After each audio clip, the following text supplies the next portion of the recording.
Hello दोस्तों, welcome to my YouTube channel. दोस्तों, आज मैं आपको जो कहानी सुनाने जा रही, उसे सुनकर तो आपके रोंगटे खड़े हो जाएंगे। तो चलते हैं, आज की कहानी को शुरू करते हैं। सालों पहले की बात है। एक लड़का किसी कंपनी में मैनेजर था। उसके साथ कभी कोई भूत की कुछ डरावनी बातें करता था तो उसे डर नहीं लगता था। उसका कहना था कि भूत जैसा कुछ होता ही नहीं है, यह सब लोगों के दिमाग का वहम है। एक दिन ऑफिस में ज्यादा काम था, जिस वजह से वो घर रात को लौट रहा था। बाइक से आराम से रात को घर जाते जाते अचानक एक सुनसान सड़क पर उसकी गाड़ी खराब हो गई। रात का समय था, कोई गाड़ी ठीक करने वाला नहीं मिलेगा। सोचते हुए वो अपनी बाइक को खींचते Please like and subscribe Horror in channel. कुछ ही दूर पहुंचा था कि उसे एक बस स्टॉप के पास कोई फकीर बैठा हुआ दिख गया। काफी देर से बाइक खींच रहे लड़के ने भी सोचा, थोड़ी देर इधर ही इंतजार कर लेता हूँ। वो सीधे फकीर के पास चला गया और बैठकर उससे बातें करने लगा। दोनों के बीच करीब 10 मिनट तक बात हुई और उसी वक्त भूतों का जिक्र भी आ गया। हंसते हुए लड़के ने कहा कि भूत जैसा कुछ नहीं होता है और न ही मैं इन्हें मानता हूँ। ये सारी झूठी और वहम वाली बातें हैं। फकीर ने लड़के की तरफ हैरानी से देखा और बोला, तुम भूत को नहीं मानते हो, वो एक अलग बात है। अगर तुम ऐसा कहोगे कि भूत होते ही नहीं हैं, तो यह सरासर गलत है। लड़का फिर हंसा और पूछने लगा कि भूत होते हैं तो दिखते क्यों नहीं हैं? क्या आपने कभी भूत देखा है?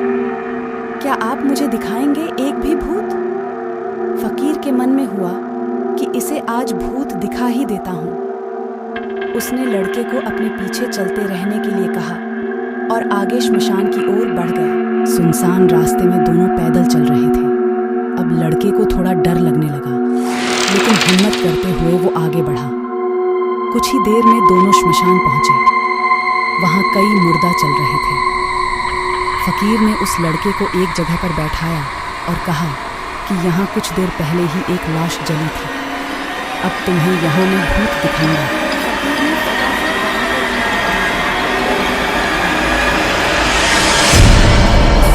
उस लड़के के हाथ में थमाते हुए धागे की सीध में मैंने 4 बताशे रखे हैं। इन्हें खाने के लिए 4 आत्माएं आएंगी। जब तक आत्मा इन बताशों को पूरा न खा ले, तब तक तुम इस धागे को बिल्कुल भी मत छोड़ना, वरना तुम्हारे साथ बहुत बुरा होगा। इतना कहकर फकीर ने लड़के को आंखें बंद करने के लिए कहा और खुद मंत्र पढ़ने लगा।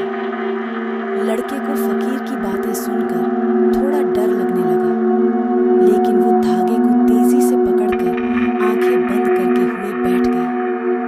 कुछ देर मंत्र पढ़ने के बाद साधु ने उसे आंखों खोलने के लिए आवाज लगाई। लड़के ने जैसे ही आंखें खोली तो सामने 4 आत्माएं बताशे खा रही थी। उसे इस सब पर विश्वास ही नहीं हो रहा था। तभी उसकी नजर एक आत्मा पर पड़ी। वो कोई और नहीं, उसका पड़ोसी था, जिसकी मौत 2 दिन पहले ही हुई थी। उसे देखते ही लड़के के हाथ से वो सफेद धागा छूट गया। उसने घबराहट में आसपास उस फकीर को देखा, लेकिन वो मंत्र पढ़कर जा चुका था। अब डर के मारे वो तेजी से अपने घर की ओर दौड़ने लगा। इस दौरान उसे कोई बार बार उसका नाम लेकर पीछे से आवाजें दे रहा था, लेकिन वो मुड़ा नहीं। किसी तरह से वो घर पहुंचा और डरते डरते ही सुबह हो गई। सुबह सबसे पहले उसने श्मशान की घटना के बारे में अपने माँ बाप को बताया और सोने के लिए कमरे में चला गया। कुछ देर बाद जब उसकी आंखें खुली तो वो श्मशान में ही था। वो कैसे दोबारा श्मशान घाट पहुंचा, किसी को नहीं पता।